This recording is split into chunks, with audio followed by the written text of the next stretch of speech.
ये मोहम्मद वसीम हैं जो अपना काम शुरू करने से पहले वज़ू कर रहे हैं। दिल्ली के जदीद कब्रिस्तान का सबसे अहम काम इन्हीं के पास है और वो काम है कोरोना से मारे गए लोगों को दफनाने का, जिन्हें इस कब्रिस्तान में एक अलग जगह पर दफनाया जाता है। वसीम कहते हैं कि इन्हें मुर्दा शरीरों से डर नहीं लगता, डर लगता है तो बस इस ख़तरनाक बीमारी से। लेकिन पिछले 2 महीनों में ये इतना कुछ देख चुके हैं कि अब ये डर भी धीरे धीरे ख़त्म होता जा रहा है। सीधा लगा दो सर। डर की तो ऐसी बात है, बॉडी से तो सर डर मुझे लगता नहीं है क्योंकि मेरा काम ही ये है। लेकिन थोड़ा सा जो ये वायरस है, कोरोना वायरस जो बोल रहे हैं, इससे थोड़ा सा डर है। इससे मैं थोड़ा सा एहतियाती भी करता हूँ। 2-3 मीटर दूरी से नमाज़ पढ़ाता हूँ और बहुत ही मुश्किल से मैं बॉडी के पास जाता हूँ। मैं सैनिटाइज़र वगैरह ये सब लगाता हूँ। हमारी अम्मी है वो थोड़ी परेशान होती है। वो कहती बेटा ठीक है तेरी ड्यूटी है, वो बात अलग है, लेकिन थोड़ी सी एहतियाती बरतना जितना ज़्यादा हो सके। और उन्होंने ये भी कहा कि अगर किसी गरीब की जितनी ज़्यादा मदद हो वो मदद भी करना, उससे भी पीछे ना हटना। एक लेडी, एक उसके साथ में छोटा सा बच्चा, लेडीज़ बॉडी अपने आप मियाँ की खुद उतार रही है तो क्या करेगी इंसानियत? वो तो जागेगी जनाब। हमने उतरवाई वो उसको, बहन को हमने आप साइड में बिठाया, बहन आप यहाँ बैठ जाइए, अभी हम हैं। तो हमने बॉडी को उतरवाया जनाब। क्या करेगी फिर इंसानियत? डर सब ख़त्म हो गया। ऐसे ऐसे वाक़े आए, सब डर हमारा ख़त्म हो गया, जब डर नहीं रहा।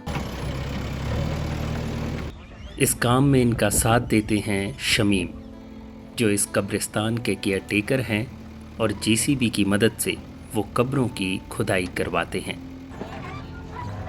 शमीम भाई यहाँ के एक ठेकेदार बोलते हैं जी, एक केयरटेकर समझ लो, वो हैं जी कब्रिस्तान के। सर उनका काम अलग है, मेरा काम अलग है। हम दोनों मिलके एक ऐसा रोल अदा कर रहे हैं, बहुत अच्छा, उससे बहुत खुशी भी होती है।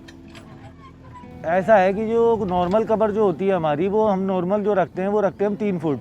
लेकिन जो कोरोना पॉजिटिव और जो कोरोना सस्पेक्टेड है ना, इनके लिए जो हम कब्र रख रहे हैं वो 10 से 15 फुट गहरी कब्र रखते हैं, इन्फेक्शन की वजह से, जैसे इन फ्यूचर कभी वो इन्फेक्शन मतलब बाहर ना आ पाए। अल्लाहु अकबर, अस्सलामु अलैकुम व रहमतुल्लाह। वसीम का कहना है कि अब तक वे कोरोना के शिकार 130 लोगों को सिर्फ इस जदीद कब्रिस्तान में दफना चुके हैं, जबकि दिल्ली सरकार के आंकड़ों के मुताबिक 21 मई तक दिल्ली में कोरोना से मरने वालों की संख्या 196 है। आराम से भाई, आप छोड़ो।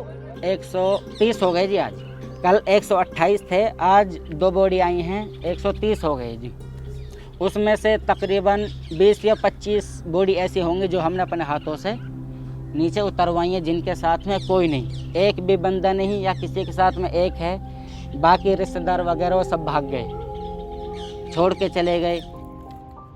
वसीम कहते हैं कि कोरोना का डर इस कदर लोगों के मन में बैठ गया है कि कई लोगों की तो मैयत पर कोई आंसू बहाने वाला तक नहीं होता।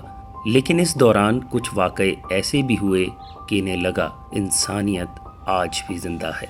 रहने वाले जो जिनका इंतकाल हुआ था रोहनी साइड के थे जी, इनका भी कोई नहीं था जनाब अली। एक नॉन मुस्लिम थे, एक भाई मुस्लिम थे, 2 आदमी थे जनाब।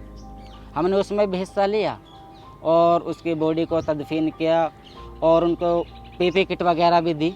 हम 4 आदमी हो गए थे, 2 हम यहाँ से हो गए थे कब्रिस्तान से, एक शमीम भाई हो गए थे, एक मैं हो गया था जनाब। इस चीज़ से हमें सीखने को मिलता है जी कि इंसानियत आज भी ज़िंदा है। क्योंकि एक उसका यार दोस्त ये बता रहा था जी कि हमारी 10 साल पुरानी दोस्ती है, वो आज यहाँ पे ऐसे खड़ा हो गया था जी जैसे इसका कोई नहीं, मैं हूँ। लेकिन इस कोरोना काल के दौरान लोगों की लाचारी और सरकार की लापरवाही से इनके मन में एक नाराज़गी भी है। मैं तो ऊपर वाले से यही दुआ करूँगा जनाब आली, ये जल्द से जल्द ख़त्म हो जाए। बहुत ज़्यादा पब्लिक परेशान है, लॉकडाउन है, किसी के पास पैसा नहीं है, जेसीबी का भी खर्चा नहीं है भाई साहब। कल एक भाई साहब के पास में सिर्फ 300 रुपये थे, 300 रुपये जो जेसीबी वाले को दे के गए थे। ऐसी भुखमरी आ चुकी है जी पब्लिक के पास में। लेकिन हमारी गवर्नमेंट को हमने बता के थक गए, मीडिया वालों को भाई हमारी गवर्नमेंट से कहे कि यहाँ पे जेसीबी खड़े कर दी जाए, लेकिन नहीं, ऐसा कुछ नहीं हुआ जी। ये जेसीबी प्राइवेट है, किसी से 5,000, किसी से 4,000 रुपये, ये कम थोड़ी होते हैं, किसी से 6,000 रुपये। ये गवर्नमेंट को करना चाहिए। बिल्कुल भी कुछ नहीं करा जी। अब थोड़ी बहुत अगर पीपी किट वगैरह, ग्लव्स वगैरह आ रहे हैं, ये भी एक एमसीडी वाले लेके आ रहे हैं जी। जब ज़्यादा मीडिया में ये बात फैल गई है तब, ऐसा कोई गवर्नमेंट की तरफ से कुछ नहीं आया कि लो जी आपके पास ये चीज़ नहीं है, अभी तक कुछ नहीं हुआ जी। आ जाओ जी, आ जाओ।